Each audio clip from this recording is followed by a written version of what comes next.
And people in one southern state will not be allowed to take firearms on fair grounds. The Texas State Fair kicked off today, just one day after the state Supreme Court denied to overturn the fair's gun policy. Fair officials and law enforcement announced the policy change last month, about a year after a shooting injured 3 people at the fair. Several state lawmakers argue the new policy makes the fair less safe, and gun owners in Texas do not have to have a license to carry. And Chief Legal Analyst Khalif Rhodes joins us right now. And Khalif, the legal argument here by the Texas State Attorney General Ken Paxton, what did he make today? Clear as ever. He's saying that this change by the state officials is violating the state law. He didn't base it off anything other than that if you cannot allow your institution to tell a person that's a lawful gun carrying, they don't have to have a concealed carry permit, but they can carry a handgun for specifically in this situation. And he's saying you don't have a right or authority to do that. They came back with a totally different argument, which was this is private property. Now, the argument, and if you're digging deeper into this, is they are leasing public property and they are a private organization. That is the problem. That's what Ken said. He's arguing that Attorney General is saying that you're on public land. And any time that you're on public land, a person should have access to be able to do that, and you can't restrict it.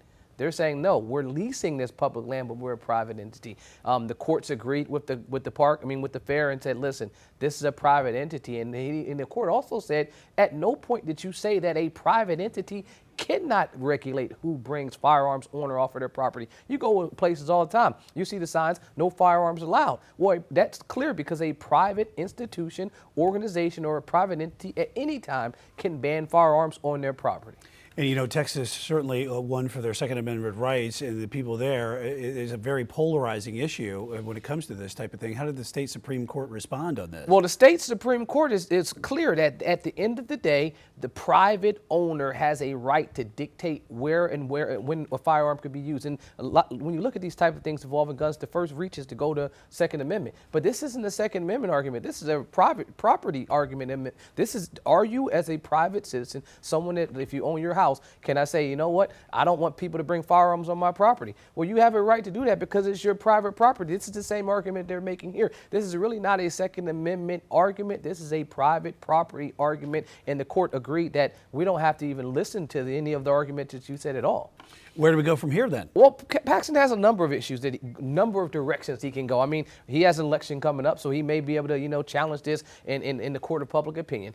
He also could challenge it to the Supreme Court of the United States, even though I don't think they will touch this. I think his best argument is to take it to the General Assembly, their legislatures, and just change the law and say a person leasing or an entity leasing public land that is a private company can't restrict gun owners from bringing guns on their property. I think that's the cleanest way to do it. That's probably what he should have done in the very beginning. However, taking it to court, that was one avenue, but that avenue obviously closed up. That road is not a way he can go, but he has multiple different ways. And I think the best course is get the General Assembly in his state to change the law. Yeah, and it's certainly going to be a talker going forward as well. I mean, across the country, guns are always on the ballot, and so we'll see. As they will in many places coming up on November 5th. Chief Legal Analyst Khalif Rhodes, thanks.